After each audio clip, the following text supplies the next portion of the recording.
Shallow neural network is typically a neural network with less hidden layers. So by now you must be knowing what a hidden layer in a neural network is. It's nothing but the only difference between a deep neural network and a shallow neural network is that a shallow neural network has lesser number of hidden layers, whereas a deep neural network has many, like you can say, a good number of hidden layers, which is why it is given the name deep neural network. Let us just get started in this problem. So first thing is the hot dog and not hot dog data. Like you have different images here. So these are all the hot dog images, and the other one is like not hot dog images. These are images of other dishes. You have burritos, you have cakes, you have spaghettis, French fries, and all other dishes here. So what you're going to do today is you're going to build a shallow neural network, not a deep neural network, which is going to do the task of classifying whether the given images is hot dog or it is not a hot dog. So we Okay. already have the training data here and the testing data. So it's already split. So all what we are going to do is just uh, train the model as usual and then test the model. So in this particular problem, I decided to build a neural network with only equations and not take the help of TensorFlow or Keras. So in the future, we'll be working with TensorFlow or Keras, which is going to be much more easier.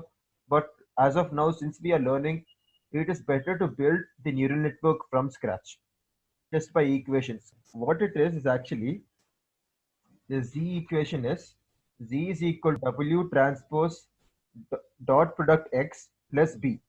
So X is the data you're sending. W transpose is Yeah. nothing but the transpose of the weights you have defined for your particular neural network or the layer within it. And B is but the bias. Exactly. So since now we have covered up the fundamentals, let us get started with the implementation. So first thing we import NumPy and pandas as usual, and then use matplotlib for visualization. And here we'll be using the pillow library. So I have mentioned the pip install for that. So pillow library is nothing but an image manipulation library. And when you work extensively with image data, so you have many interesting libraries like you have Pillow, for instance. You have OpenCV, which is nothing but an open source computer vision package. Yes, you can also use Matplotlib in image processing. Even that is pretty cool in terms of image handling, and many more, which we will come across in the next projects. So here we'll be using Pillow. So and you have Skype also. Skype is a tool in which you can also access images, but not to a really good extent like how you can do it with OpenCV. OpenCV is actually really cool in image handling. You can transform images either from a colored images into a colored image into a grayscale image and perform many interesting transformations. It's like an entire world and like an ocean in itself, OpenCV. So and it keeps expanding. So if you have got time, you can explore OpenCV also. It's pretty interesting. And the next one will just define these packages. I have already done that. And here we'll just define a few functions which we will be using to get our work done. So first one is get images function. So if you just pass the name of the file here, what you get is the that the using the pillows image functionality, you open the image and and return the resized image to the dimensions that you want it. So 256 by 256 is the standard dimension which we will follow in this case. But in any general case, setting the dimensions is entirely up to you. And this one is, I think you're pretty familiar with this. You just pass the folder and get all the files under that folder. So this passing a directory basically are getting all the files under it. So this is I didn't want to code it up all over again when we're iterating through all the files. So I just defined a function for this. So it's up to you how you want to see your code as a programmer. You must be knowing that images and numpy arrays are just the same. So same thing. We're just going to get a list of images and convert them into arrays and return them. That's it. So that is what we are doing here. So it's just applying reshape just to adjust it to our particular shape and then returning the array. So what we do going to do next is we are going to load the images which we are doing here, by first things we train the load the training data. I just separate all of this so that you can understand better. First thing is we're going to take the hot dog and not hot dog images by getting the array format of all the images, because it's going to be much more easier working with NumPy arrays than with actual digital images, because below I'll explain it to you later. So there's a reason why we are taking them in a NumPy array format. And next thing is we're going to convert them into ones and zeros. So you must be knowing why we are converted into the positives to ones and negative to zero. Let's take it like that. So if a particular image is a hot dog, we will assign it 1. And if a particular image is not a hot dog, we will assign it 0. Because you cannot pass the strings hot dog and not hot dog to the neural network, because it will not understand what it is. So in same thing, we're going to get the inputs arranged in a nice order, and inputs and outputs. So input is a hot dog and output is whether the particular image is a hot dog or not. So that's achieved by train hot dog result is here and train not hot dog result is here.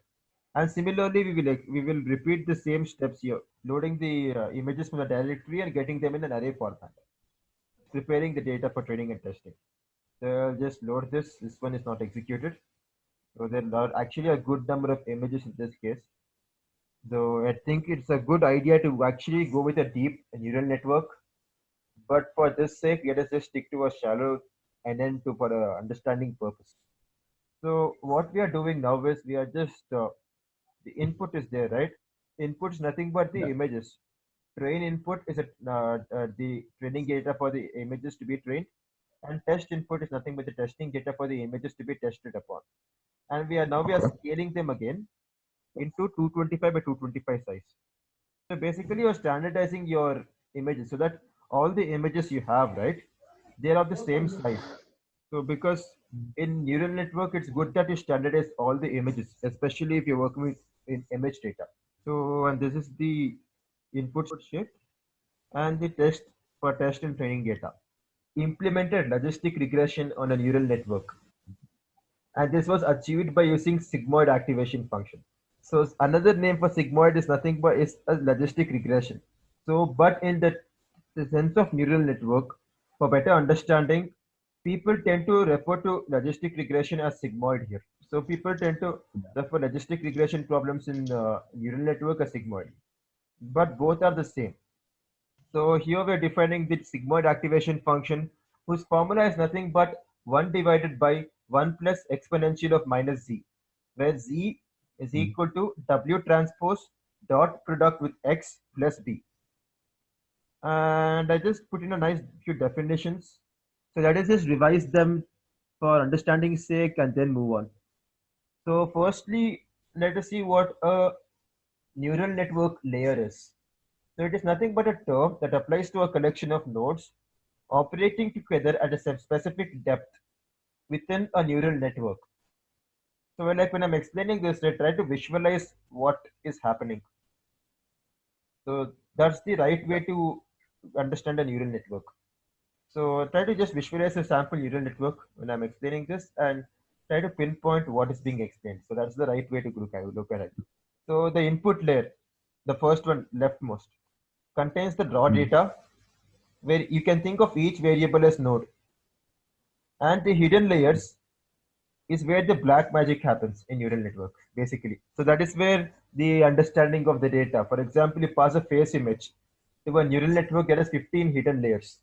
So in such a neural network, probably in the 10th or 11th hidden layer, it will understand the structure of a face.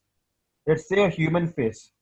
Okay, then it'll understand that, okay, a human being has two eyes, one nose, and lips, and these are the ratios of their sizes with respect to each other, for example. Whereas the second or third layer will barely identify the face. As the layers progresses, as the hidden layer count progresses, right, the understanding capability of the neural network tends to increase.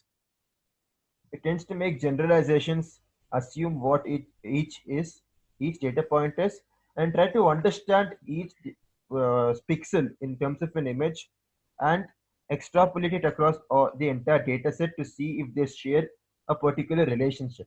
So that is how a neural network learns as you proceed, go ahead with the hidden layers. So that is why they refer to it as the hidden layers area is the black magic region of neural network. So all the magic happens there. All the big high accuracy area, high accuracy is achieved, like, or good features are identified. All this happens in the hidden layers. And next one is, let's define the layer sizes. X is nothing but the image which you are passing, and Y is the output. So X dot shape is nothing but 225 by 225, which means the input layer is going to have 225 shape. Which means each pixel of the 225 is going to be passed to each node in the input layer. And similarly, output is Y. Y has just two classes, class 0 and class 1, right? The shape is going to be 2. It's going to be either 0 or 1. So let us define this function which defines the layer sizes. I'm doing this because this code can be reused in another problem also.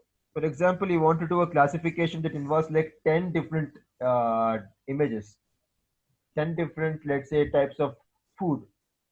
So you can use the same line of piece of code, load the data, and get your job done. So the next one is neural network parameters. So these are the parameters that must be decided upon when designing a neural network. So these parameters can be the number of the layers you want to specify in your neural network, and if you specify a good number of layers, how many neurons must be present in each layer. Like layer 2, how many neurons, layer 10, how many neurons, and so on. Followed by the number of training iterations, like how many times the training cycle should repeat, the number of epochs, and so on. So here, this define per initialize parameters function, we will just define W, which are the weights, B are the biases, and W2 and B2 are the weights and biases of the second layer. So since this is a shallow neural network, we are defined just two sets of W and B. Next one is a feed-forward neural network. As the name feed-forward says, it is nothing but a neural network in which the information moves only forward. It just keeps going ahead. If there's back propagation, there's going to be updation, as you said, in the weights and biases. But in the case of a feed-forward neural network, the let's say the information keeps going ahead from one point to the other.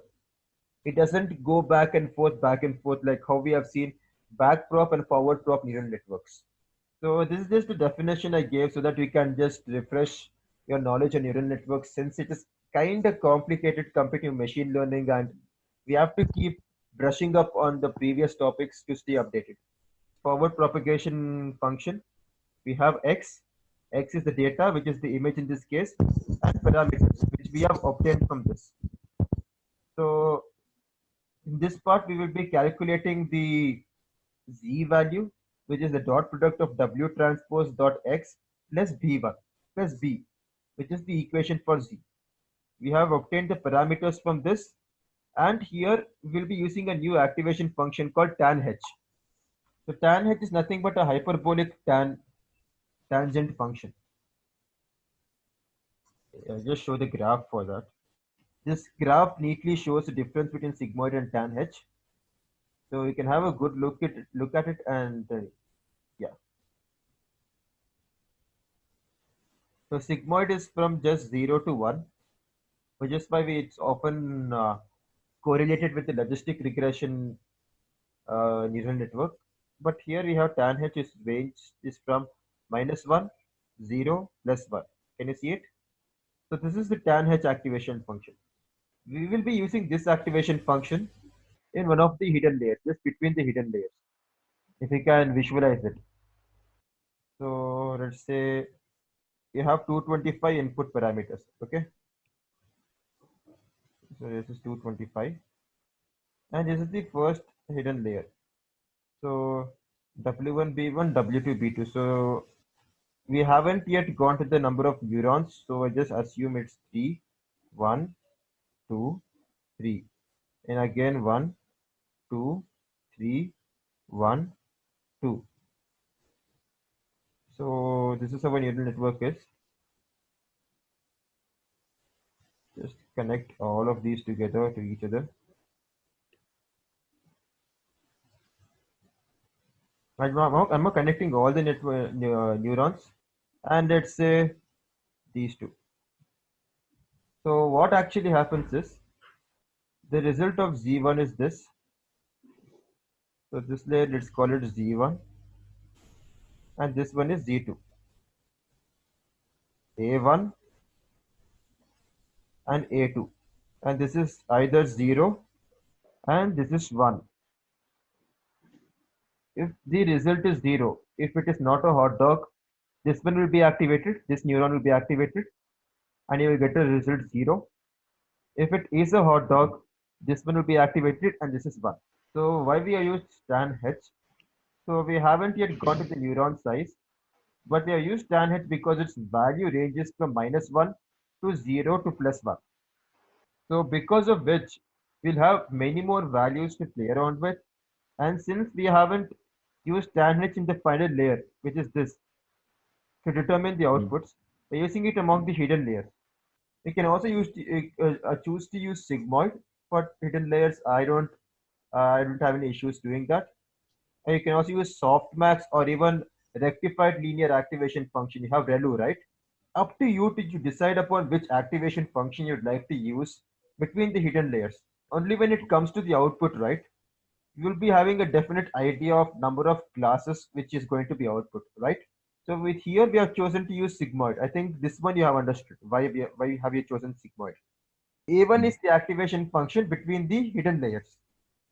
I think this is the first hidden layer connecting to the second hidden layer, and this value will be translated to this. This activation function is entirely up to you.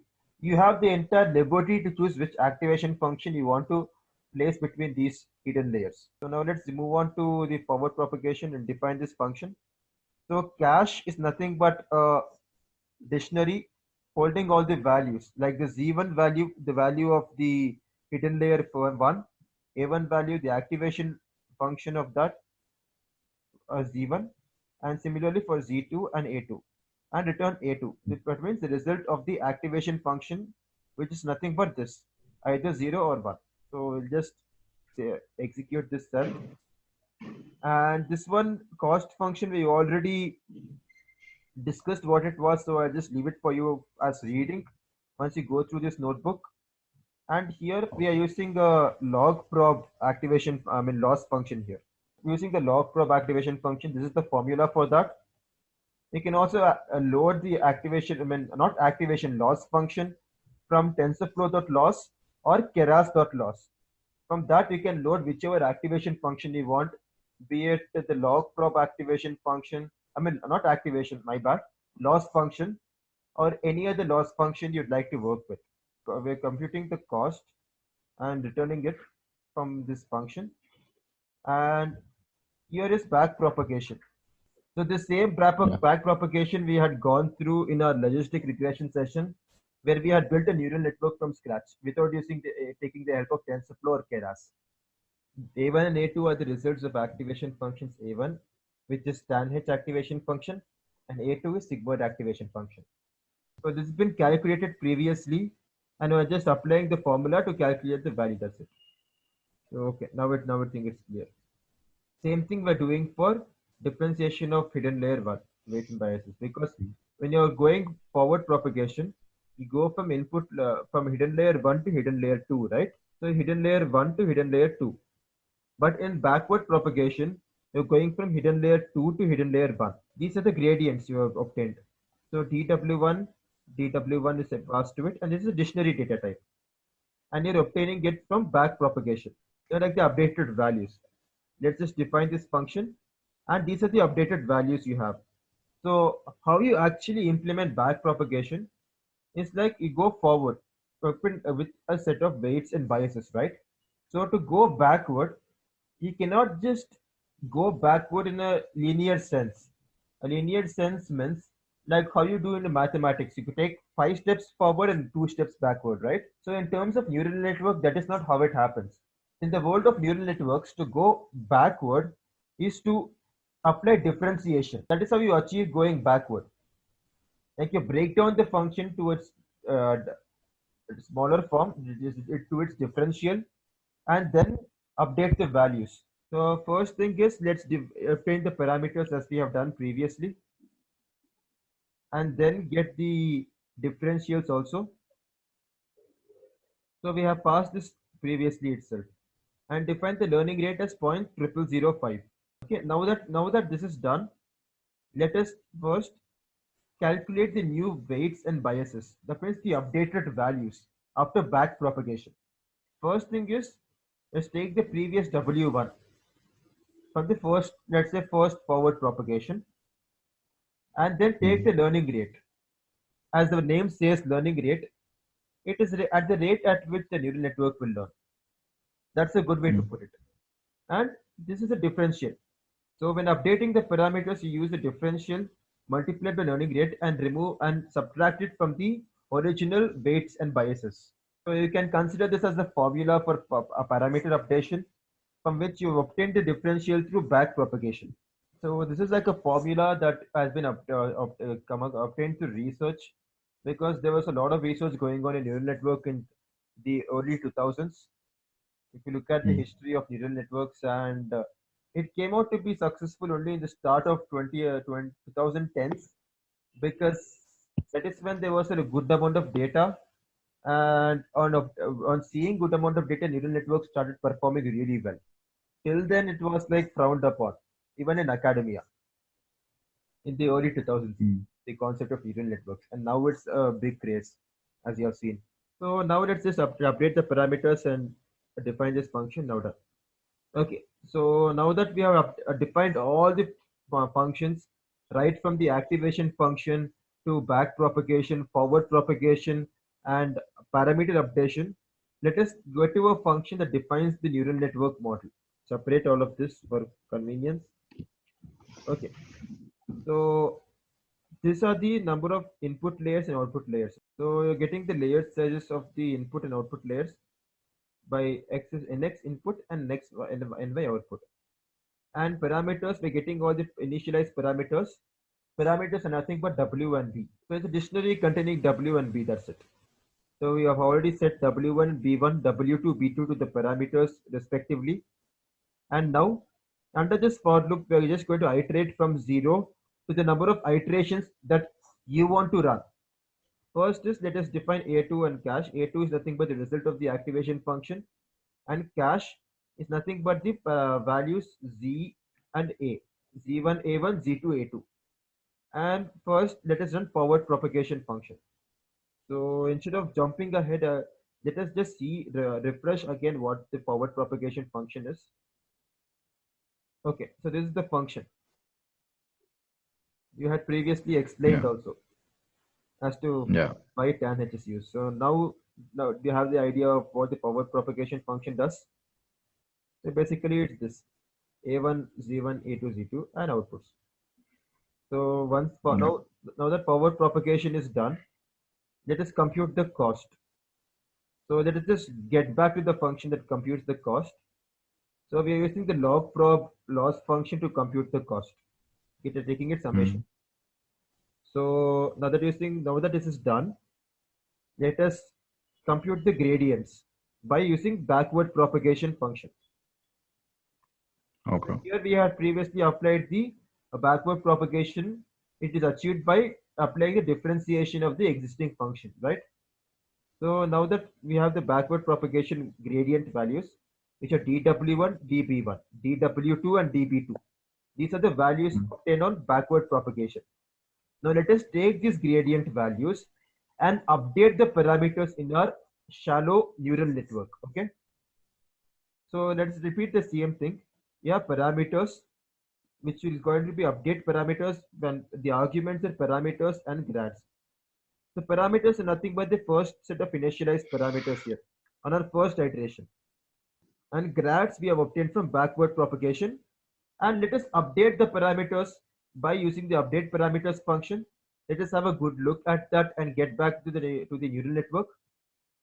This is the update parameters function, where we subtract the existing weights and biases with the product of their learning rate and the respective differential of the weight and bias value. This is just the values that we have obtained from the previous cases. So now that we have updated the parameters, awesome. So now we are just printing the cost after ith iteration, and this one repeats for by default 10,000 iterations because we specified the number of iterations is 10,000. Okay, and now I think all is good. After the entire 10,000 iterations run, the new parameters will be updated and returned. Okay, so now let's define this function, the entire neural network. Now it's done. So next thing is we will just get a prediction out. So we just done this and we're just rounding off the value of A2. A2 is nothing but the result of the activation function A2. It Yeah. can be either 0 or 1. So we got the predictions now. And now let us build a model with the two-dimensional hidden layer. So here we have number of hidden layers. NH is here, right? You just take this and I run this function. So NN model is the number, the function which you're using, input and output, X and Y, 2000 iterations in this case because 10,000 iterations will take a really long time, and print cost is equal to true. So if this was true, we'll be printing the cost after iteration I. Now let's just see how it goes.